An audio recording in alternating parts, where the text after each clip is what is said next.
দর্শক স্বাগত সবাইকে এনটিভির নিয়মিত আয়োজন আইএফআইসি ব্যাংক এই সময় অনুষ্ঠানে। আপনাদের সাথে আছি আমি মুস্তফা খন্দকার। দর্শক, আগামী 17 অক্টোবর বহুল আলোচিত জুলাই সনদ স্বাক্ষর করবে সব দল। সনদ বাস্তবায়ন সময়সীমা, পিআর, গণভোটের সময় সহ বেশ কিছু বিষয়ে রাজনৈতিক দলের মধ্যে রয়েছে মত দ্বিমত। বিএনপি বলছে জাতীয় নির্বাচনের পূর্বে গণভোটের মতো বিশাল কর্মযজ্ঞ করা সম্ভব নয়। জামাত, এনসিপি জাতীয় নির্বাচনের আগেই গণভোট চাইছে। এদিকে অমীমাংসিত কিছু বিষয় নিয়ে সন্ধ্যায় ঐক্যমত কমিশন রাজনৈতিক দলগুলোর সাথে বৈঠক করে। রাষ্ট্রীয় অতিথি ভবন যমুনায় সেই বৈঠকে প্রধান উপদেষ্টা ডক্টর মোহাম্মদ ইউনূসও যোগ দিয়েছিলেন। আমাদের আজকের এই সময়ের পুরোটা জুড়েই আমরা আলোচনা করব সংস্কার, নির্বাচন এবং সমসাময়িক সব বিষয় নিয়ে। কথা বলার জন্য আমাদের স্টুডিওতে দুজন অতিথি উপস্থিত আছেন। আমি প্রথমে পরিচয় করে দিই, রেজাউল করিম রনি, সম্পাদক জবান, এবং আছেন সারোয়ার তুষার, যুগ্ম আহ্বায়ক জাতীয় নাগরিক পার্টি এনসিপি। আপনার দুজনকে স্বাগত। আমি সারোয়ার তুষার আপনাকে দিয়ে শুরু করতে চাই, যেহেতু আমরা সনদ নিয়ে কথা বলবো। আজকে সন্ধ্যায় যে মিটিংটা হলো, মিটিংয়ের শেষ পর্যন্ত কী রেজাল্টটা এলো, আপনার কাছে কী তথ্য আছে? আপনাকে ধন্যবাদ। মিটিংয়ে প্রধান উপদেষ্টা ছিলেন এবং তিনি তো কমিশনের সভাপতি। তিনি দলগুলোকে আবারও ডেকেছেন, কারণ হচ্ছে একটা ডেডলক তৈরি হয়েছে কোনো কোনো ক্ষেত্রে, বিশেষত সনদ বাস্তবায়ন পদ্ধতি। এটা ওই জুলাই সনদ যে ডকুমেন্ট সেখানে না থাকার কারণে সেখানে উল্লেখ নাই। তো অনেক দলেরই দাবি হচ্ছে যে এটা যেন উল্লেখ থাকে, কারণ এটা উল্লেখ না থেকে সাইন করাটা তো এক ধরনের অনিশ্চয়তার দিকে ঠেলে দেয়। এই কারণে আজকে এই প্রেক্ষাপটে আজকে যদিও কমিশনের কার্যক্রম শেষ, কমিশন অফিসিয়ালি শেষ করেছে, আজকে আবার জরুরি মিটিং ডেকেছে। সেখানে আমরা দেখলাম সব দল তাদের পজিশন আবারও বলে এসেছে, কিন্তু সেখান থেকে কোনো ডিসাইসিভ জায়গায় গেছে এরকম বলা যাবে না। আমরা শুধু প্রধান উপদেষ্টার মুখ থেকে শুনলাম যে তিনি বললেন যে শুক্রবার সাইন হবে এবং ফেব্রুয়ারিতে উৎসব মুখর পরিবেশে নির্বাচন হবে। আমরাও সেটা চাই যে বাংলাদেশে এই মুহূর্তে যে অবস্থা, বা নির্বাচন যদি কোনো কারণে ভণ্ডুল হয় তাহলে আসলে বাংলাদেশ আরও দীর্ঘমেয়াদী সংকটের মধ্যে পড়বে, ফলে এটা আমাদের কারোরই কাম্য নয়। কিন্তু সনদের ব্যাপারে যেটা আছে, যে সনদ তো আমরা অনেক দূর পর্যন্ত কিন্তু একমত হয়েছি সবাই। একটা বাংলাদেশে এটা একটা নজিরবিহীন ঘটনা যে একটা এত বড় একটা ডকুমেন্ট তৈরি হয়েছে, সব দল বসেছে। এখন খুব সূক্ষ্ম কিছু টেকনিক্যাল দিক নিয়েই এই তর্কটা, আপনি কিন্তু মূল তর্ক কিন্তু সেটেল করা গেছে, কি পদ্ধতিতে সংস্কার হবে এটাও ঐক্যমত হয়েছে। এখন হচ্ছে এইটার উল্লেখ করাটাই হচ্ছে সর্বশেষ। আমার মনে হয় যে এই ক্ষেত্রে সরকার, এবং যেহেতু বিএনপির তরফ থেকে আমি তো কোনো আপত্তি দেখি নাই এটা উল্লেখ রাখার ব্যাপারে, সরকারের উচিত হচ্ছে এই ব্যাপারটায় ওই যে অঙ্গীকারনামার মধ্যে এটা উল্লেখ রাখা যে আমরা এই প্রক্রিয়ায়, মানে যেটা আপনি ইতিমধ্যেই কমিশনের আলোচনায় একমত হয়েছেন সেই জিনিসটাই আপনি উল্লেখ রাখবেন। উল্লেখ রেখে তারপর আমার মনে হয় যে এই শুক্রবারের সাইনিং প্রোগ্রামটা হয়ে গেল এবং তারপর আমরা পুরো দমে দেশ নির্বাচনী একটা পরিবেশের দিকে চলে গেল। তাতে করে আমাদের সবারই, সব দলের জন্যই ভালো এবং বাংলাদেশের জন্য ভালো হবে এটা। এছাড়া অন্য যা এই জিনিসটা যদি না হয় তাহলে অন্য যে সকল আশঙ্কা বা অনুমানগুলো আমরা করতে পারি সেটা কোনোটাই ভালো না আমাদের জন্য, মানে বাংলাদেশের ডেমোক্রেসির জন্য, গণতন্ত্রের জন্য সেগুলো ভালো হবে না। এ কারণে যদিও আজকে আমি দেখলাম 2-1টা দল বলেছে সাইন করবে না, তারা এর মধ্যে কিছু বাম দল আছে, এখন তাদেরকে আমি অত গুরুত্ব দিচ্ছি না আপাতত। আমি মনে করি যে বিএনপি, জামায়াতে ইসলামী, এনসিপি, গণ অধিকার পরিষদ, ইসলামী আন্দোলন, গণসংহতি আন্দোলন, গণতন্ত্র মঞ্চের আরও কয়েকটা দল, তারা যদি ঐক্যমত্যে চলে আসে তাহলে আর তেমন একটা সমস্যা হবে না। ফলে এখানেই আমি আজকের আলোচনায় খুব ডিসাইসিভ কিছু হয় নাই, কিন্তু আমি মনে করছি না যে 17 তারিখের যে সনদ অনুষ্ঠান সেটা কোনো ধরনের ঝুঁকিতে পড়েছে, আমার কাছে এরকম মনে হচ্ছে না। কিন্তু আপনার নেতা আখতার হোসেন বলেছেন যে এনসিপি এখনো সিদ্ধান্তহীনতায় আছে যে তার সনদে সই করবে কিনা। সিদ্ধান্তহীনতা না, বিবেচনাধীন আমরা বলেছি। কারণ হচ্ছে যে আমরা এই জিনিসটা, একটা জিনিসের জন্য শুধু আমরা লড়াই করছি, সেটা হচ্ছে যে এই যে বাস্তবায়ন পদ্ধতি যেটা আমরা একমত হয়েছি সব দল, এটা তো এনসিপির একার একমত না, সবাই মিলে একমত হয়েছে যে আমরা একটা জুলাই আদেশ হবে, গণভোট হবে। এমনকি দেখেন আমরা কিন্তু গণভোট বলেছি যে ইলেকশনের আগে হোক, কিন্তু আমরা কিন্তু এটার ব্যাপারে খুব অনড় না। মানে আমরা এটার ক্ষেত্রে আমরা হয়তো পুনর্বিবেচনা করতে পারি যদি আপনি সনদের মধ্যে এই জিনিসটা লিখে রাখেন যে আদেশ হবে, সনদ হবে, তারপরে গণভোট হবে এবং গণভোটের পরে পার্লামেন্টকে দ্বৈত ভূমিকা দেওয়া হবে, যে কথাটা সবাই একমত হয়েছে। সেটা যদি উল্লেখ থাকে 8 নম্বর অঙ্গীকার নামের মধ্যে সম্ভবত 7টা দফা আছে, 8 নম্বর দফায় যেটা উল্লেখ থাকে তাহলে কিন্তু আসলে সংকটে মীমাংসা হয়। তো সেই দিকে বিবেচনাধীন আছে বলতে আমরা তো সরকারের কাছ থেকে এটা ফিডব্যাক চাই, যে কথাটা আমরা বলেছি। এটা সরকার রাজি হলে তো অন্য কিছুতে সমস্যা থাকে না। সরকার কেন রাজি হচ্ছে না, মানে সরকারের জায়গায় স্টেকটা কোথায়? এই সরকারের ক্ষেত্রে একটা সবসময় দেখেছি যে সরকার কোনো পজিশন নেয় না, বা অনেক কিছু ঘটে যায়, অনেক কিছু সরকার দেখতে থাকে নির্বিজ্ঞানীর মতো, তারপর সরকার হচ্ছে চুপচাপ থাকে এবং কোনো কোনো ক্ষেত্রে বিবৃতি দেয়। এটা একটা এই ধরনের মানে নিষ্ক্রিয়তা সরকার আছে, এবং তাদের যে কর্তৃত্ব প্রতিষ্ঠা করার ব্যাপার আছে, তারা যে একটা সরকার, আপনি দেখবেন যে প্রধান উপদেষ্টা শুরুর দিকে একটা উদ্ভট কথা বলে শুরু করেছেন ওনার জার্নি। আমরা তাকে সবাই সম্মান করি, উনি একজন বিশ্ববরেণ্য ব্যক্তি, কিন্তু আমাদের তো সরকার প্রধানের ভুল কথা সমালোচনা করতে হবে। উনি বলেছেন যে আমরা ফ্যাসিলিটেটর, কিন্তু সরকার তো সরকারের কিছু পজিশন নিতে হয়, কিছু সিদ্ধান্ত নিতে হয়, এই জন্য তার কর্তৃত্ব প্রতিষ্ঠা করা জরুরি। এটা তারা কখনোই করে নাই, বা এই ক্ষেত্রে আলোচনার ক্ষেত্রে আপনি দেখবেন যে অনেকবার ডেডলক সৃষ্টি হওয়ার মতো পরিস্থিতি হয়েছে, সেখানে সরকার তার কথাটা বলে নাই। এই জায়গায় শুরুতেই যদি, যেহেতু কোনো ধরনের আপত্তি নাই, আপনি শুরুতে রাখলেন না কেন? এই যে এখন আবার আরেকটা মিটিং ডাকতে হলো, এটা কিন্তু কোনো দরকার ছিল না। আজকে মিটিংটা এই যে একটা ভুলের কারণে আপনি রাখতেন এটা, যে বাস্তবায়ন এভাবে হবে, তারপর আমরা দেখতাম যে কোনো দল যদি এটার ব্যাপারে আপত্তি করে যে না এটা থাকা যাবে না, তাহলে সেই দল জাতির সামনে উন্মুক্ত হতো। কিন্তু সেটা করে না করে আপনি আগেই রাখলেন না, এবং ফলে এখন দেখেন যে এই কথাগুলো হচ্ছে। এগুলো কিন্তু কোনো দরকার ছিল না, এটা সরকারের সমস্যা হিসেবে আমি দেখি। ধন্যবাদ। রেজাউল করিম রনি, এই সনদের বিষয়টা নিয়ে যেখানে আলোচনা হচ্ছে এবং সেটা 17 তারিখে সই হওয়ার ব্যাপারে একটা সিদ্ধান্ত হয়ে আছে, কিন্তু আমরা দেখছি পাশাপাশি ইসলামপন্থী কিছু দল আবার কিছু দাবিতে আন্দোলনও করছে, এবং যেসব বিষয়ে আন্দোলন করছে সেসব বিষয় 17 তারিখে সনদে হয়তো মীমাংসিত হয়ে সই হবে। তো এই বিষয়টাকে একটি মানে স্ববিরোধিতা কিনা, আপনার কাছে কি মনে হয় যে এটা কি ঠিক হচ্ছে কিনা? ধন্যবাদ। যে যেখান থেকে শুনছেন দেখছেন সবাইকে আমার সালাম এবং কৃতজ্ঞতা। ডেফিনেটলি দেখেন, সরকারি থেকে আন্দোলনের একটা ঐতিহ্য কিন্তু আওয়ামী লীগের ছিল। যদিও যারা আন্দোলন করছেন তারা এককভাবে এই সরকারে নাই, কিন্তু তারা এই সরকারের গুরুত্বপূর্ণ অংশ, মানে অংশীদার, এবং এতই গুরুত্বপূর্ণ অংশীদার তারা যে ধরেন এই সরকারের, মানে এই সরকারটা সম্মিলিত সরকার আমরা বলি, কিন্তু প্রত্যেক ক্ষমতারই একটা ভর কেন্দ্র থাকে। মানে যেখান থেকে সে তার রিজনিং পায়, বা ধরেন একটা জিনিস করবার তার স্পিরিট বা আত্মবিশ্বাসটা অর্জন করে, সেক্ষেত্রে সেই দলগুলো এগিয়ে আছে সেই বিবেচনায়। তারপরেও তারা যদি আন্দোলনে যায়, এইটা তাদের জন্য, এটা আমি মনে করি তাদের জন্য আত্মঘাতী হবে, সুইসাইডাল হবে। শব্দটা একটু জটিল এবং একটু চরমপন্থী শব্দ ব্যবহার করা হইল, অ্যাগ্রেসিভলি, কিন্তু তারপর আমি বলি আত্মঘাতী হবে। কেন হবে? ধরেন আপনি টেস্ট পরীক্ষায় ফেল করে ফাইনাল পরীক্ষায় বসলে আপনার আত্মবিশ্বাসের যে অবস্থা হয়, এখন এরা যে আন্দোলনটা করতেছে এই আন্দোলনটা তো আসলে অ্যাচিভেবল না। এখন তারা বলতেছে ভাই আমরা তো আসলে নিম্ন কক্ষের জন্য আন্দোলন করতেছি, আমরা উচ্চ কক্ষের দিকে যাব। তো উচ্চ কক্ষের দিকে গেলে নিম্ন কক্ষের কথা বললে আপনি আন্দোলন করবেন কেন?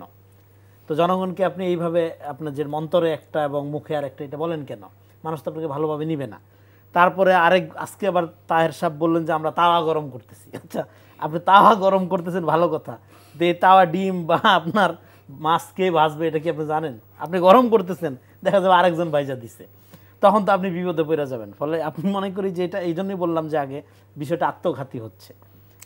তো এইটা ওনারা অনেক অভিজ্ঞ রাজনীতিবিদ, দীর্ঘ সময় নির্যাতিত হয়েছেন, ওনারা কোন বুদ্ধিতে এই ফাঁদে পাড়া দিছে আমি জানি না। আমার মনে হয় যে দ্রুত তাদের এসব থেকে সরে আসা দরকার, সরে এসে একটা ট্রান্সপারেন্ট রাজনীতি করতে হবে। জনগণকে বলতে হবে হ্যাঁ আমি এটা মিন করি, এই জন্য আন্দোলন করি বা এই জন্য দাবি জানাই, এই জন্য আলাপ করি। আর একটা যেটা আপনি বললেন যে এখানে আলোচনা হচ্ছে, হ্যাঁ এখানে একটা জিনিস, আমি আজকে সিফাতের একটা লেখা পড়তেছিলাম, এনসিপির দপ্তরের দায়িত্বে আছেন। সিফাত একটা গুরুত্বপূর্ণ পয়েন্ট রেজ করছে যে বিদ্যমান একটা ব্যাপার হয়েছিল যে আপনার ধরেন যে জুলাই গণ অভ্যুত্থানের মধ্য দিয়ে আমরা সেকেন্ড রিপাবলিকে প্রবেশ করে গেছি। এখন সেকেন্ড রিপাবলিক তো সবসময় ঘোষণা দেওয়া হয় না, মানে 71-এর মতো তো ঘোষণা দেওয়া হবে না, এটা গণ অভ্যুত্থান হয়ে গেছে। হ্যাঁ, এটা এগুলো কেন হয়েছে কেমন হয়েছে এগুলো বহু আলাপ করছি। তো সেকেন্ড রিপাবলিক শুরু হয়ে গেছে, শুরু হয়ে যাওয়ার মধ্য দিয়ে আপনি একটা এক্সট্রা কনস্টিটিউশনাল টাইমের মধ্যে ঢুকে গেছেন।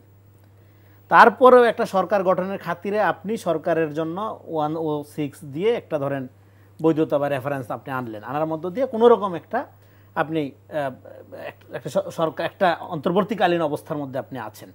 কিন্তু এটাকে আপনি প্রপারলি সাংবিধানিক অবস্থানও বলতে পারবেন না, আবার অসাংবিধানিকও বলতে পারবেন না, দুইটার মাঝামাঝি। তার মানে আমরা বলতেছি একটা এক্সট্রা কনস্টিটিউশন অবস্থার মধ্যে আছি। তার মানে কিছু কিছু জায়গায় আপনি সংবিধানের দোহাই দিতে পারবেন, আবার সব জায়গায় সংবিধানের দোহাই দিলে আপনি কাজও চালাইতে পারবেন না, বিকজ অফ গণ অভ্যুত্থান ইজ দেয়ার। তাহলে আপনি এবার প্রবলেমটা দেখেন, চলতি সংবিধানের কাঠামোর মধ্যে থেকে গণভোট অসাংবিধানিক, এটা সিফাতের আর্গুমেন্টের মধ্যে আছে। আবার অন্যদিকে গণ অভ্যুত্থানের ম্যান্ডেটের মধ্য দিয়ে সরকার সমস্ত রাজনৈতিক দল, অরাজনৈতিক ব্যক্তি, সবগুলো মানুষ মিলাই গৃহবধূ থেকে শুরু করে বাচ্চা, শিশু, কিশোর, এর চেয়ে বড় ম্যান্ডেট তো আর হয় না, তাই না? গণ অভ্যুত্থানের ম্যান্ডেটের মধ্যে দিয়ে সরকার এবং তার গঠিত কমিশন। তাহলে এই সরকার যদি বৈধ হয়, তার কমিশন বৈধ, তাহলে এই কমিশনের প্রণীত একটা ধরেন জুলাই সনদ যেটা, সেই সনদের একটা ধারায় ধরেন সবাই একমত, তো যথেষ্ট ঐক্যমতের জন্য। তাহলে এখানে আবার সংস্কারের ব্যাপারে, রাষ্ট্র সংস্কার না শুধু পুনর্গঠনের ব্যাপারে আওয়ামী লীগ ছাড়া কারো কোনো দ্বিমত নাই, যে দলেরই হোক। তাহলে আপনি হা না ভোটটা আপনি কেন করবেন? তাহলে আপনি এই পয়েন্টও যদি গণভোটে যান, এটা গণঅভ্যুত্থানের আকাঙ্ক্ষা বিরোধী হচ্ছে, কারণ গণঅভ্যুত্থানের ম্যান্ডেট ইজ দেয়ার। আপনি এবং এই সংস্কারটা কি পলিটিক্যাল ডিমান্ড, এবং পলিটিক্যাল ডিমান্ডের, পলিটিক্যাল সমস্যার লিগ্যাল সলিউশন ইজ ডেঞ্জারাস, আপনি চাপাই দিতে পারবেন না। ফলে রাজনৈতিক দলগুলো ধরেন আপনার এই সংস্কার কমিশনে যে সমস্ত বিষয় ধরেন সংস্কার হইল, এর বাইরে কি আর সংস্কার আমাদের দরকার নেই? উদাহরণ দিই, আপনার বাংলাদেশ কৃষি প্রধান দেশ, কৃষি সংস্কার তো কিছুই হয় না, কমিশনই হয় না। এই জন্য কি আমি করবো না কৃষি সংস্কার? আমি কৃষক শ্রমিকদের জন্য কাজ করব না? শ্রমিকদের জন্য হয়তো একটা শ্রম সংস্কারের কিছু প্রস্তাবনা আসছে, কমিশন ছিল, তো কৃষি প্রধান দেশ কৃষক থাকবে, এরকম আরো বহু বের করা যাবে, শিক্ষা আছে আর বহু বের করা যাবে। তার মানে কি? তার মানে সংস্কারের এই প্রক্রিয়াটা একটা itself political matter, and political ম্যাটারের একটা লিগ্যাল সলিউশন করার চেষ্টা করাটা আত্মঘাতী। কেন আত্মঘাতী?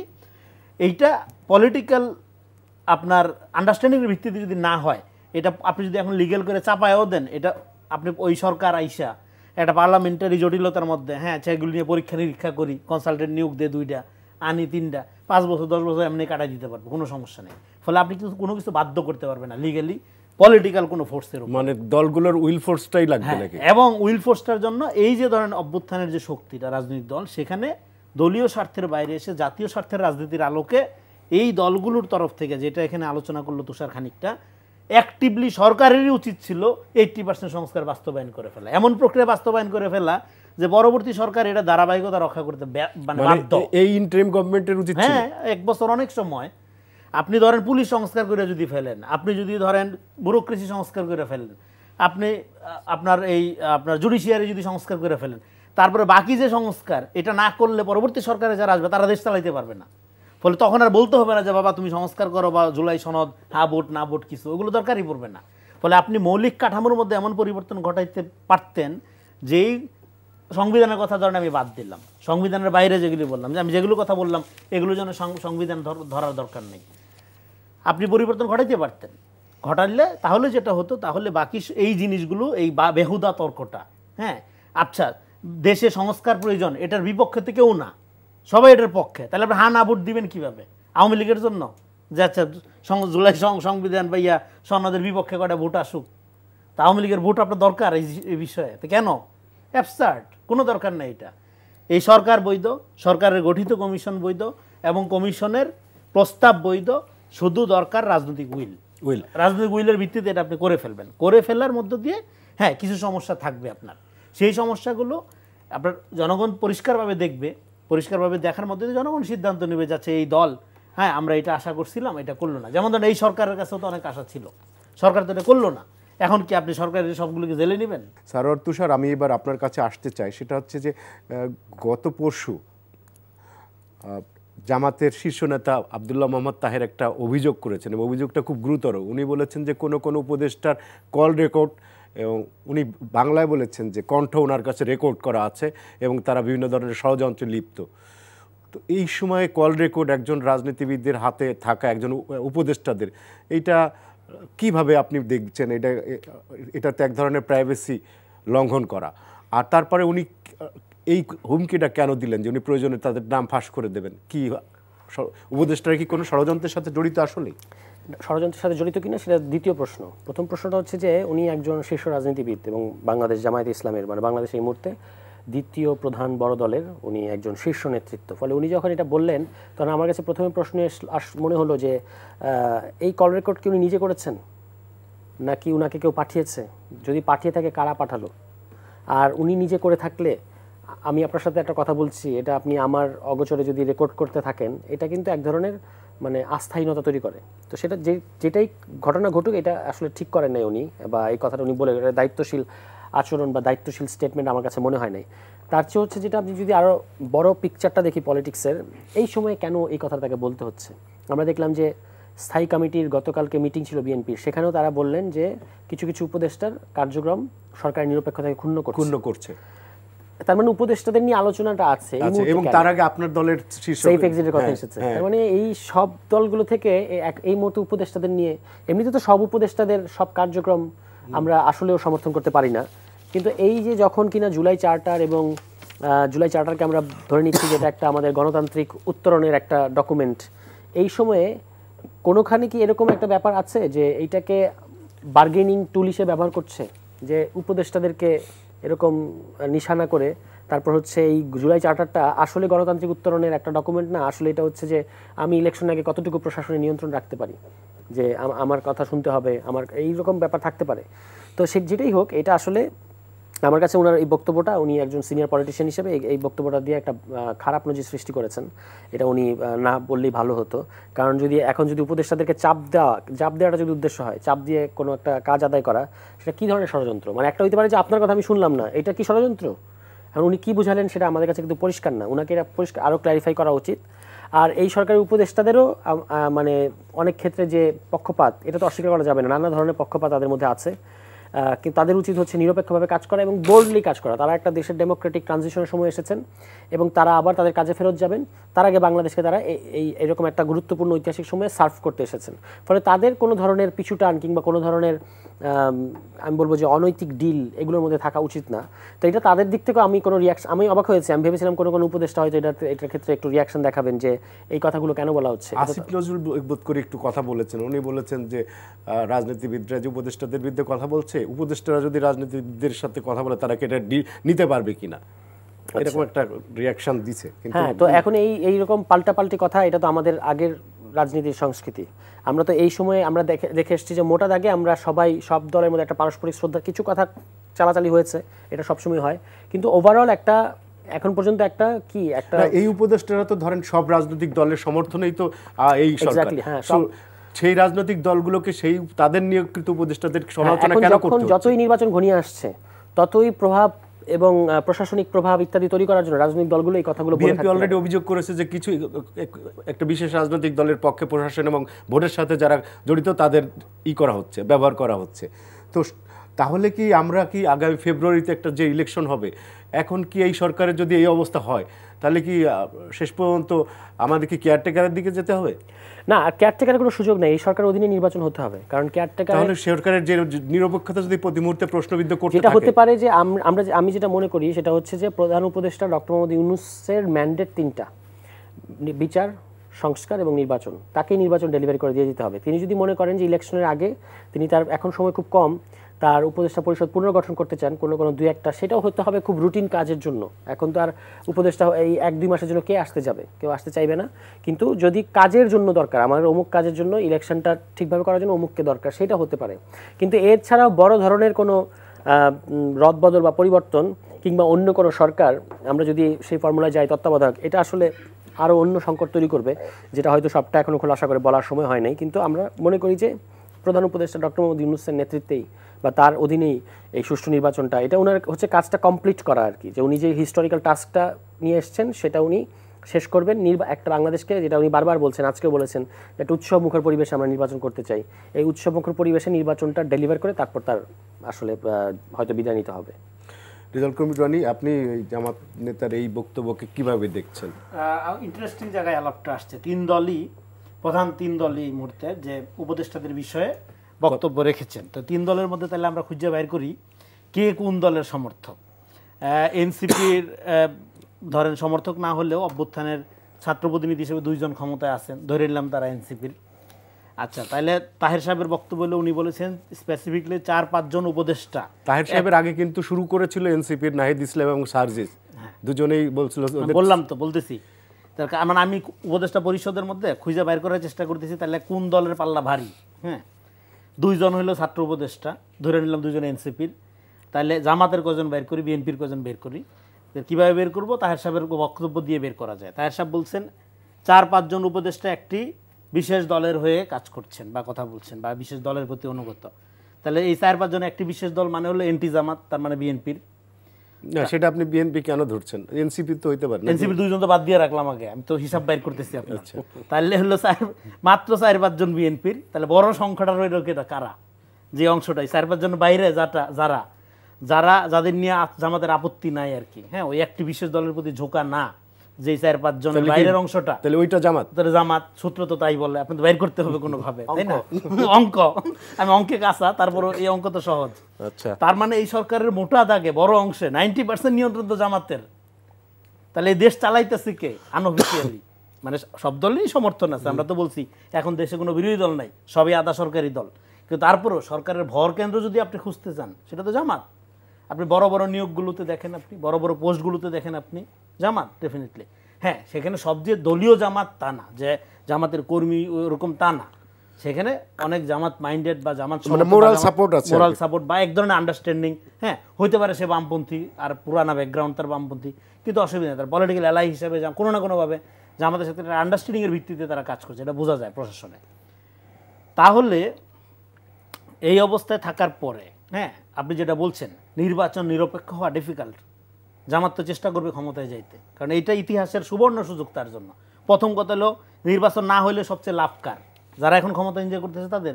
তাহলে যারা নানা অজুহাতে নির্বাচন পিছাইতে চায় তারা এই অগণতান্ত্রিক প্রক্রিয়ায় ক্ষমতার অংশীদার। এটা হাসিনার মডেল, মানে অগণতান্ত্রিক ক্ষমতা, ভোটবিহীন ক্ষমতা, নির্বাচনবিহীন ক্ষমতা, সেই মডেলটা তারা মজা পেয়ে গেছে, যে কারণে তারা নানা রকম আপনার দাবি দেওয়া আনতেছে। তারপর আজকে এই সন্ধ্যার সময় কমিশনে যে আলাপগুলো হইলো, এখানে সালাউদ্দিন সাহেব যে আলাপটা করলেন যে এখানে বিভিন্ন নিয়োগ টিয়োগের জন্য একটা ক্যাবিনেট কমিটি গঠন করা হয়েছে না, সেই ক্যাবিনেট কমিটি ডমিনেট করে কারা?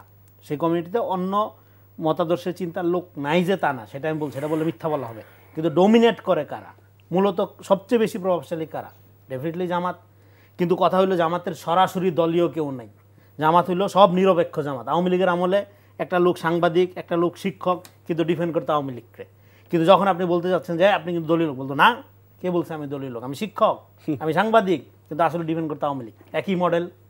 আপনি ধরতে যান, বলবে না আমার তো 36 পাতার আছে ভিসি, আমার 36 পাতার সিভি আছে, আমি বিশিষ্ট লোক। হ্যাঁ, তারপর তার ব্যাকগ্রাউন্ড বলবে, জামাত কেউ বলবে না। হ্যাঁ, বললে সবচেয়ে সুবিধা হইতো। জামাতের বুদ্ধিজীবী হওয়া যাবে না, এটা তো কোনো মানে আপনার কোনো নিষিদ্ধ কিছু না, নিষিদ্ধ কিছু না। আপনি বলেন জামাতের বুদ্ধিজীবী, বিএনপির বুদ্ধিজীবী বলেন, অসুবিধা কি? বরং এই যে নিরপেক্ষ থাইকা, হ্যাঁ, তারপরে ওই দলের বিরুদ্ধে গেলে না, পাশাপাশি করুক, সেটা সমস্যা না, কিন্তু শুধুমাত্র ওই দলের প্রশংসা করতে হবে। ওই দলের নিন্দা করলে আপনার আর কোনো ইজ্জত থাকবে না, আপনার বিরুদ্ধে সব কিছু বলা হবে। এই কালচারটাই আওয়ামী কালচার। আমি বললাম রে বারবার, 5 তারিখের পরে আমরা 100% বিরোধিতার কোনো রাজনীতি করব না, কারো চরিত্র হননের রাজনীতি করব না, আমরা প্রতিযোগিতা করব কিন্তু প্রতিহিংসা করব না। কিন্তু আপনার সমালোচনা করলে আপনি একটা স্টুপিড ডিসিশন নেবেন, সরি ফর মাই ল্যাঙ্গুয়েজ। হ্যাঁ, রাজনীতির নামে আপনি রাজনীতির নামে বারবার পলিটিক্স করবেন, তারপরে সমালোচনা করলে আপনি 14 গোষ্ঠী উদ্ধার করবেন, আপনার ক্রিটিক করা যাবে না।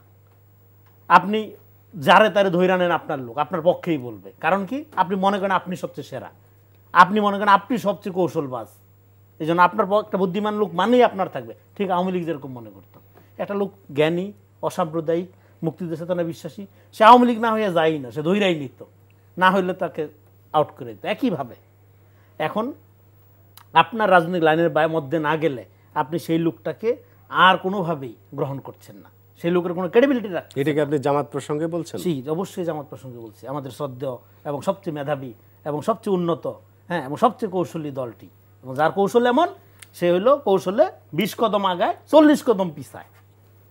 ফলে জামাত যদি ক্ষমতাও নিয়ে চলে আসে, জামাত বাংলাদেশের রাজনীতি কোনোদিনও মেইন স্ট্রিম হবে না। কথাটা আবারও বলি, কেন মেইন স্ট্রিম হবে না? কারণ জামাত অলওয়েজ প্রো এস্টাবলিশমেন্ট এবং অ্যান্টি ন্যাশন পলিটিক্স করে। এই গভর্নমেন্টের গুরুত্বপূর্ণ সমস্ত জায়গায় জামাত দখল করে আসছে, কিন্তু রাজনীতি করতেছে অ্যান্টি ন্যাশন। পিআরসাই, হানা বুট হবে আগে, মানে যত রকম গাঁজাখুরি জিনিস আছে সব আইসা ঢুকাবে। জুলাই 71-এর চেতনা ব্যবহার করে আওয়ামী লীগ যা যা করছে, জুলাই ব্যবহার করে সে ঠিক তাইতেই করতেছে। কিন্তু জুলাইয়ের ক্রেডিট শুধুমাত্র শহীদদের, জীবিতদের দায়িত্ব। তারপরেও যদি আমরা ভাগ করি জুলাইয়ের শক্তির মধ্যে, সে 10%ও ভাগিদার না যদি আমরা মোটা দাগে ভাগ করি। কারণ 14-15 পরে যে ক্র্যাকডাউন আওয়ামী লীগ চালাইছে, এরপরে তো লুকই ছিল না, কিন্তু সে সবচেয়ে বেশি জুলাই দরদি, তার চেয়ে দরদি আর কেউ নেই। একই রকম আওয়ামী লীগ, হেমা মালিনীর গান শুনছে ওইখানে বসে বসে, আইসা পরে মুক্তিযুদ্ধের সোল এজেন্ট হয়ে গেছে। তো এই যে এই আওয়ামী সিন্ড্রোম থেকে দেশকে বের হইতে হবে। আমরা আর জামাতের প্রতি আমার কোনো বিদ্বেষ নেই, জামাতের অনেক অসম্ভব ভালো ভালো লোক আছে। আমি নিজে গোলাম আজমের ভক্ত, কামরুজ্জামানের ভক্ত, এটা ঘোষণা দিয়ে বলছি। কিন্তু জামাতের রাজনীতি আমি পছন্দ করি না, রাজনীতি লোকগুলো পছন্দ করি। আর বিএনপির সমস্যা কি, বিএনপির রাজনীতিটা ভালো, লোকগুলো সব আপনি পছন্দ করতে পারবেন না। তো যাই হোক, এটা অন্য আলোচনা। তো যে জায়গায় ছিলাম, তাহলে আপনি একটা জাতীয় স্বার্থের আলোকে রাজনীতি করবেন 5 তারিখের পরে, আপনি এত আপনার তেনা পেঁচাইতে হয় কেন? চলে বলে কৌশলে ভেরি সিম্পল। এখন আপনার স্টেট পুনর্গঠন করতে হবে। আপনার দলীয় কামড়াকামির সময় এখন আসে নাই। আপনি মানে ডিম ফোটার আগে বাচ্চা গোনা শুরু করে দিচ্ছেন, তারপর তো পতন হবেই। এখানে Jamaat can not survive without BNP. মুখোমুখি কে দাঁড় করাইলো তারে? ধরেন জামাত ক্ষমতা নিল, সারা দুনিয়া এনসিপি, বিএনপি, 14 গোষ্ঠী, বাম টাম আওয়ামী লীগ সব বিরুদ্ধে, 30 দিন টিকতে পারবে? এবং তার সেই যে ইসলামী যে ধারার রাজনীতি করে, পলিটিক্যাল ইসলাম, এটা বলে শেষ করবো এই পয়েন্ট। এইটা 90s-এর বিশ্লেষক, লেখক এবং বিদ্যুৎজীবীরা দেখাইছে এই পলিটিক্যাল ইসলাম একটা ফেল প্রজেক্ট। কারণ ইসলামের আরও অন্যান্য ন্যারেশন আছে। এটা পোস্ট ইসলামিক যুগে আমরা চলে গেছি। এখানে বাংলাদেশে পার্টিকুলারলি এখানে দেওবন্দি ঘরানা, হ্যাঁ, তাদের ন্যারেশনটা এখানে মেইন স্ট্রিম ইসলামের রাজনীতির দিক থেকে। ফলে আপনি একটা ইলেকট্রাল পলিটিক্যাল পার্টি হিসাবে নিজেকে এখন বিকশিত করতে পারেন না। এখানে আরও অনেক ইলেকট্রাল মানে ডেমোক্রেটিক পার্টি আছে। ফলে আপনি যে জায়গায় দরকার সেই জায়গায় যায় বলতেছেন শরিয়া কায়েম করব, যে জায়গায় যায় দরকার বলতেছেন আমরা ইনক্লুসিভ বহুত্ববাদের রাজনীতি করব। তো এইভাবে তো মানুষ আপনার উপর আস্থা রাখবে না। আপনি national political party and socio political পার্টির পার্থক্য বুঝতে হবে। জামাত একটা সোশিও পলিটিক্যাল পার্টি হিসাবে খুবই স্ট্রং, কিন্তু ন্যাশনাল পলিটিক্যাল পার্টি হিসেবে স্ট্রং না। কেন না? কারণ হলো 5 তারিখের পরে, অভ্যুত্থানের পরে রাজনীতিতে সবচেয়ে বড় ক্রাইসিসে পড়ছে বিদ্যমান দলগুলোর মধ্যে জামাত। এই পয়েন্টটা বুঝতে হবে। কেন? জামাত হলো ওয়ান ডাইমেনশনাল পার্টি এবং মধ্যপন্থার রাজনীতির মধ্যে মাল্টি ডাইমেনশন। যেমন বিএনপির অনেকে বলে না ক্লাব, এনসিপিও খানিকটা দেখবেন ক্লাব, এক বিভিন্ন মতের, বাম আছে, ডান আছে, হ্যাঁ, আবার ধরেন আপনার মধ্যপন্থী লোক আছে, কারো কারো বিরুদ্ধে অনেক অভিযোগ আছে। তো একদম বিএনপির যে সমস্ত সিমটমগুলো আছে, যেমন বিএনপি যেগুলো সাফার করে, এটা ছোটো স্কেলে দেখবেন এনসিপির মধ্যেও আছে। আবার এই মনে হয় এনসিপি ওইলা কিছু নাই, শেষ, কালকে থেকে আর বাতি জ্বলবে না অফিসে, প্রতিদিন মৃত্যু ঘোষণা, তারপরে ঠিকই আবার রাজনীতির এলিমেন্ট। তো এই যে ব্যাপারগুলো কেন? কারণ হলো বাংলাদেশের রাজনীতিতে আওয়ামী লীগ যেরকম একটা ওয়ান ডাইমেনশনাল, এক মতাদর্শ, হ্যাঁ, সব বাঙালি হয়ে যা, সব বাঙালি যাতে এক, এই এক বয়ানের এক একটা মতাদর্শিক পলিটিক্যাল পার্টি, মনোলিথিক, হ্যাঁ মনোলিথিক, এইটা আর চলবে না। এবং জামাতও এরকম। 24-এর আকাঙ্ক্ষা হইলো একটা রাজনীতি, এমন একটা রাজনীতি যেটা নাগরিক ভিত্তিক রাজনীতি, এবং সেই নাগরিকের মধ্যে আপনার যেরকম আস্তিক আছে, নাস্তিক আছে, পাহাড়ি আছে, বাঙালি আছে, হ্যাঁ, শাহবাগী আছে, সব আছে। এটাকে ধারণ করতে পারার মতো একটা লিবারাল মডারেট ডেমোক্রেটিক ধারা লাগবে। ফলে এখানে আওয়ামী লীগের এই একটা ওয়ান ডাইমেনশনাল পার্টি এবং ওয়ান ডাইমেনশনাল ম্যান যারা, তাদের জন্য এখানে রাজনীতি করা ডিফিকাল্ট 5 তারিখের পরে। সেদিক থেকে আপনি যতই জুলাই বলেন না কেন, জুলাইয়ের পরে রাজনৈতিকভাবে সবচেয়ে বেশি সংস্কার দরকার জামাতের। আচ্ছা সারোয়ার, আমি একটু আপনার কাছে আসি। সেটা হচ্ছে, আপনি জানেন যে কয়েকদিন আগে যুদ্ধাপরাধ ট্রাইব্যুনাল থেকে কয়েকজন আর্মির সাবেক এবং বর্তমান সেনা কর্মকর্তার বিরুদ্ধে ওয়ারেন্ট ইস্যু করা হয়েছিল, এবং পরবর্তীতে তাদের সেনা হেফাজতে একটা কারাগার ঘোষণা করে ওখানে তাদের রাখা হয়েছে। এবং মাঝখানে আমরা একটা হঠাৎ করে একটা সেনাবাহিনীর মধ্যে একটা অস্থিরতা, বিভিন্ন ধরনের গুজব টুজব শুনলাম। তো সব কিছু মিলিয়ে দেশ কোন দিকে যাচ্ছে আপনার কাছে কি মনে হচ্ছে? যেহেতু ফেব্রুয়ারিতে নির্বাচনের আগে এরকম টার্মোয়েলটা কতখানি? না, আমি মনে করি যে এতে নির্বাচনে কোনো সমস্যা হবে না, এবং এটা জরুরি ছিল। এটা তো সেনাবাহিনীর বিরুদ্ধে কোনো স্টেপ না, এবং শুরু থেকে এটা আমাদেরকে আলাদা করতে হবে। অনেকে এটাকে সেনাবাহিনীর বিরুদ্ধে একটা ব্যাপার দেখিয়ে সেনাবাহিনী বনাম বাংলাদেশের জনগণ। সেনাবাহিনী কি এখন বাংলাদেশে এই মুহূর্তে একটা গুরুত্বপূর্ণ সময়ে বাংলাদেশের জনগণের বিরুদ্ধে দাঁড়াতে পারে না। কিন্তু তাদের এই যে বিশেষত মানে গুমের অভিযোগটা কাদের বিরুদ্ধে? ডিজিএফআই এর বিরুদ্ধে। এবং ডিজিএফআইকে যেভাবে রাজনৈতিকভাবে ব্যবহার করা হচ্ছে আওয়ামী লীগ, এটা তো এই বাহিনীর জন্য সমস্যা। ডিজিএফআই দেখার কথা যে বাহিনীর ভেতরে অসন্তোষ আছে কিনা, ন্যাশনাল সিকিউরিটি কোনো প্রবলেম হচ্ছে কিনা, এই ব্যাপারগুলো তাদের জুরিসডিকশনের মধ্যে পড়ে। কিন্তু তারা যখন পলিটিক্যাল কারণে কাউকে গুম করেছে, এবং একজনের নামই 1000 জন মানুষের বিরুদ্ধে, এই যে জিয়াউল সাহেব নাকি জানো, আরেকজন চলে দেশ থেকে পালিয়ে গেল, হ্যাঁ, এই যে ধরনের লোকগুলো যারা বিশেষত যারা গোয়েন্দা সংস্থা টাইপের ছিল, এরা বাংলাদেশের মানুষকে গুম করেছে। গুমের ডকুমেন্টারিগুলো আপনি দেখতে পাচ্ছেন, কি বিভৎস অবস্থা।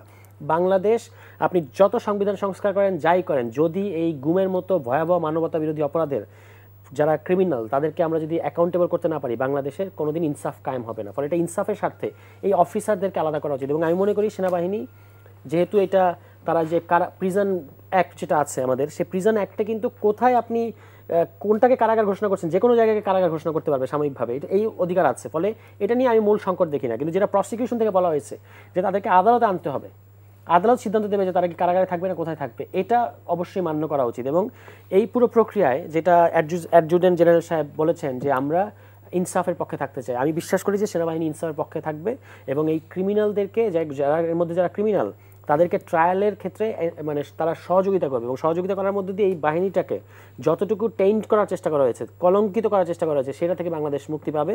এবং তাদেরকে নিয়ে যে আমরা যে গর্বিত, কারণ এই সেনাবাহিনীর সাথে একটা বিদ্রোহের ইতিহাস আছে। তারা যদি সেই 71-এ এই সাহসটা, আপনি জানেন যে ওই যেটা উনি বললেন যে হেমা মালিনীর গান শুনতেছেন ওখানে বসে বসে, কিন্তু আপনি বিরাট বড় মুক্তিযোদ্ধা।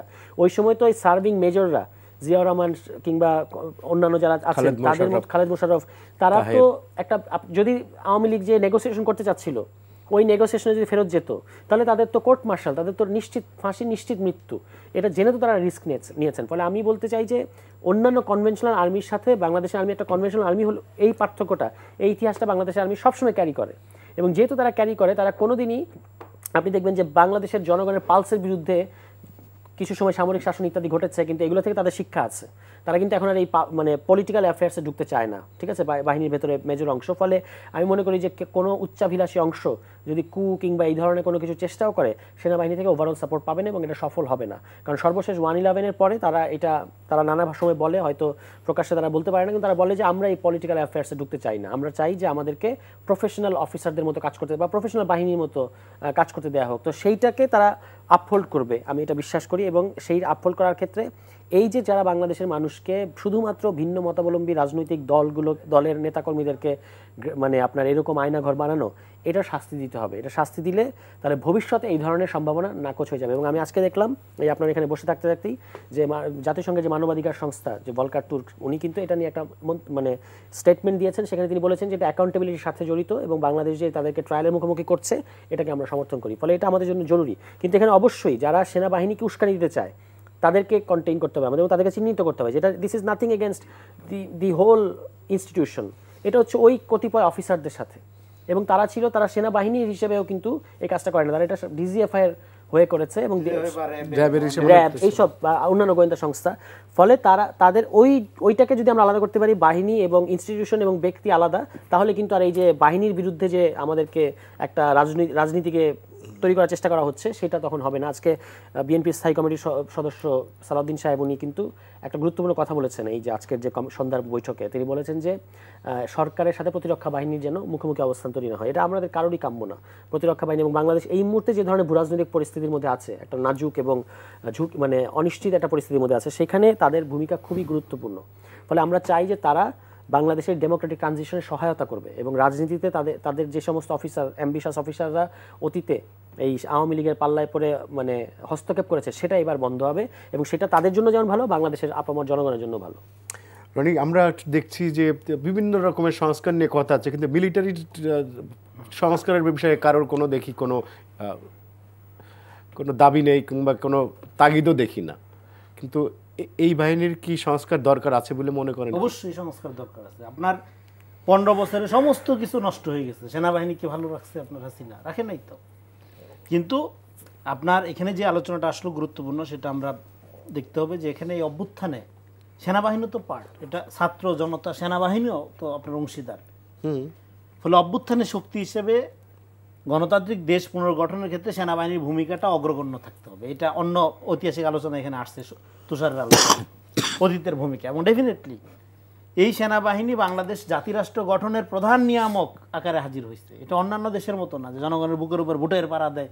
আমাদের এখানে একটা বুদ্ধিজীবী তার ফ্যাশন আছে সেনা বিরোধিতা করা, হ্যাঁ, বামপন্থী জায়গা থেকে। নো, বাংলাদেশ সেনাবাহিনী ওই জায়গায় না। আমাদের এটা জাতিরাষ্ট্র গঠনের অন্যতম প্রধান নিয়ামক হলো বাংলাদেশ সেনাবাহিনী। এবং এই সেনাবাহিনী কারা? আমাদের কৃষক শ্রমিকের সন্তানরাই। হ্যাঁ, সবাই তো অফিসার না, ব্যাপকভাবে তো সাধারণ সেনারাও আছে। ফলে সেনাবাহিনীকে আমি বাংলাদেশের গণমানুষের আবেগের বাইরের কোনো একটা এন্টিটি আকারে, কোনো একটা স্বৈরাচার সশস্ত্র খুনি বাহিনী আকারে আমরা দেখি না। এটা আমাদের আবেগের অংশ, এটা আমাদের প্রাইডের পার্ট। এবং হাসিনা যেটা করছে এর মুষ্টিমীয় অংশকে ব্যবহার করছে এবং সেনাবাহিনীর হিসাবে কাউকে ব্যবহার করতে পারেনি। কারণ তারা যখন ব্যবহৃত হয়েছে, মোস্টলি তারা ব্যবহৃত হয়েছে র্যাবে থাকা অবস্থায়, ডিজিএফআই থাকা অবস্থায়। র্যাব কার আন্ডারে ছিল? স্বরাষ্ট্র মন্ত্রণালয়। ডিজিএফআই কার আন্ডারে ছিল? প্রধানমন্ত্রীর অধীনে ছিল। শুধুই হোয়াই সেনাবাহিনী। তো এখন সেনাবাহিনী নিয়ে আলাপটা কেন? হ্যাঁ, আলাপটা একটাই আসতে পারে, যেহেতু তাদের মধ্যে কেউ কেউ পরে সার্ভিং অবস্থায় আছে এখন পর্যন্ত, সেনাবাহিনীকে আহ্বান জানানো বা অনুরোধ জানাতে পারে যে আপনারা সহযোগিতা করেন, আসেন কোলাবরেট করি, এতটুকুই সেনাবাহিনী সেটা বলছে। ফলে কিন্তু এখানে যে আলোচনাটা আসলো কিন্তু পুরা ঘটনাটাকে একটা আপনি কেউ কেউ তো বললো যে কূপ হয়ে যাচ্ছে হয়ে যাচ্ছে। হ্যাঁ, আপনার এখানে বারবার বলছি যে আপনার এখানে রাত যত গভীর হয় কূপ তত ঘন হয়।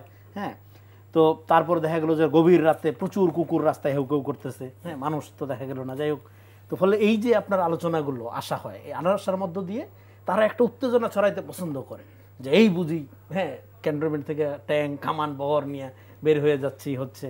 এই গ্রুপটার উদ্দেশ্য কি আপনার কি মনে হয় যে এরা কি কারণে তারা এরকম গুজব ছড়াচ্ছে? এটা ধরুন কেওয়াস কাদেরকে সহযোগিতা করবে? কেওয়াস সহযোগিতা করবে এখানে একটা ডেমোক্রেটিক ট্রানজিশন যদি আপনার বিলম্বিত হয়, তাহলে এখন যারা ক্ষমতায় আছে তাদেরকে সহযোগিতা করবে। সেটা তো আগের পার্টে বললাম, কারা মোটা অংশে ক্ষমতা আছে, মোটা দাগে কারা ক্ষমতা এনজয় করতেছে তাদেরকে ফ্যাসিলিটেট করা। এর বাইরে তো আর কোনো, এর বাইরে বিদেশি শক্তি বা আমাদের পরীক্ষিত শত্রু রাষ্ট্র যারা, তাদেরকে ফ্যাসিলিটেট করা ছাড়া আর তো কোনো মানে আপনার সরল চোখে সাদা মনে আর তো কিছু দেখা যাচ্ছে না। হ্যাঁ, আমি ষড়যন্ত্র তত্ত্বে বিশ্বাসী না। ফলে পুরা আলোচনার মধ্যে সেনাবাহিনী বনাম সরকার, সেনাবাহিনী বনাম আপনার ট্রাইব্যুনাল, এই ফ্রেমটা করলো কারা? এবং বিচারের বিরুদ্ধে কেউ কেউ এরকম একটা ধারণা তৈরি করলো। দেখেন, হাসিনার আমলে আমরা যেটা দেখছি বিচার নিয়ে রাজনীতি এবং বিচার এটা দুটো আলাদা জিনিস। এবং এই ট্রাইব্যুনালে সমালোচনা করা যাবে, কিন্তু তার মানে এটা না যে আমরা বিচারের বিরোধী। সমালোচনা করা যাবে, ধরেন অনেকগুলো জায়গায় করা যাবে, অনেকগুলো জায়গায় প্রশংসাও করা যাবে, অনেক স্টেপ তারা নিচ্ছেন। যেমন ধরেন, আমি খুশি হইতাম কি বিচারটা যদি প্রথমে যে দুইজন রাজনৈতিক নেতার বা রাজনৈতিক পরিচয়ের ব্যক্তির ঘটনা ধরে বিচার আগাইছে সেটা না ধরে এর আগেও তো যে কোনো সাধারণ নাগরিক ধরে আপনি আগান, কারণ এর আগেও তো অনেকগুলো গুমের ঘটনা ঘটছে। হ্যাঁ, সেখান থেকে সিরিয়ালি আপনি আগান ধারাবাহিকভাবে রাজনৈতিক দল। এখন একটা রাজনৈতিক দলের ব্যাপারে আসাতে মনে হতে পারে মানে সমালোচকদের যে একটা প্রতিহিংসার মনে হয় ব্যাপার আছে। নো, জাস্টিস কখনো রিভেঞ্জ না, এটা আমাদের মনে রাখতে হবে। জাস্টিস ইজ জাস্টিস, মানে জাস্ট ইজ মানে যা তাই। হ্যাঁ, 19 না 20 না, 19 20 এটার নাম জাস্টিস। ফলে আপনি এটাকে কোনোভাবে ম্যানোভারিং করতে পারবেন, কোনোভাবে রং চড়াইতে পারবেন না জাস্টিস করতে, তাহলে আর জাস্টিস হবে না। ফলে আপনি যদি কাউকে ভিকটিম বানান, হ্যাঁ সেটা ডেঞ্জারাস। আমরা বারবার বলছি ভিকটিম বিকামস কিলার্স। কাউকে ভিকটিম বানানো যাবে না। আওয়ামী লীগকেও ভিকটিম বানানোর সুযোগ আমরা দিব না। ভিকটিমের একটা মর্যাদা তৈরি হয়, হ্যাঁ, ডে বাই ডে। তো ফলে এখানে আমাদের জাস্টিস এনশিওর করতে হবে। এবং এই বাহিনীগুলোর সবচেয়ে বড় কথা হইল সেনাবাহিনীর সাথে শুধু না, পুলিশ, বিজেপি, আনসার, অন্যান্য বাহিনীর সাথে যারা জড়িত, এবং শুধু এই জুলাই আগস্টের গণহত্যা না, এই পুরা 15-17 বছর ধরে যারা নানা রকম অন্যায় অপরাধ, খুন, মানবতা বিরোধী অপরাধের সাথে জড়িত, তাদেরকে পরিপূর্ণভাবে বিচারের আওতায় আনা জরুরি। এটা আমাদের রাষ্ট্রের আগামী দিনের যে গণতান্ত্রিক উত্তরণের কথা আমরা যেটা বলি, সেটার পূর্ব শর্ত হইল এটা যদি এনশিওর না হয়, আপনি পরবর্তী সময়ে যে সরকার ক্ষমতায় নেবে তার হয়েও এই ধরনের আপনার কর্মকাণ্ড করার মতো বাহিনীর ভিতরে একটা গ্রুপ তৈরি হয়ে যাবে। আপনারা জানেন হাসিনার আমলে প্রথমত গ্রেফতার বাণিজ্য দেখলাম, তারপরে শুরু হলো সেটা মামলা বাণিজ্য, তারপরে সেটাকে ঠিকলো ক্রস ফায়ার বাণিজ্যে। তো এগুলো গ্র্যাজুয়ালি ডেভেলপ করছে। তো ফলে আপনার এই পুরো প্রক্রিয়াটাকে যদি আপনি প্রাতিষ্ঠানিকভাবে ইনসাফপূর্ণভাবে ডিল করতে না পারেন, তাহলে আগামী দিনে বাংলাদেশ যে আমরা গঠন করতে চাই সেটা ক্ষতিগ্রস্ত হবে। ফলে বিচারটা শুধুমাত্র এই সরকার বা অপরাধীদের বিচার এগুলো তো জরুরি, এর সাথে বাংলাদেশ রাষ্ট্রের আগামী দিনের গণতান্ত্রিক পুনর্গঠনের প্রশ্নটিও গভীরভাবে জড়িত। সারোয়ার তুষার, আমি আমাদের সময় কম আপনার কাছে আমি আসছি, সেটা হচ্ছে এই যে প্রতীক নিয়ে আপনাদের সাথে ইলেকশন কমিশনের এক ধরনের মানে কি বলবো টাগ অফ ওয়ার চলছে। আপনারা শাপলা ছাড়া অন্য প্রতীক নেবেন না, নির্বাচন কমিশন বিভিন্ন ধরনের আইনের এবং সংবিধানের দোহাই দিয়ে আপনাদেরকে বলছে যে না এটা দেওয়া যাবে না, এটা রাষ্ট্রীয় প্রতীক, প্রধানমন্ত্রীর কার্যালয়ে থাকে, বিভিন্ন নানা রকম উদাহরণ দিচ্ছে এবং আপনাদেরকে নির্দিষ্ট 50টা প্রতীকের যে কোনো একটা নিতে বলছে, যদি না নেন তারাই দিয়ে দেবে। এই যে এই বিষয়টা কেন এত লিঙ্গার হচ্ছে?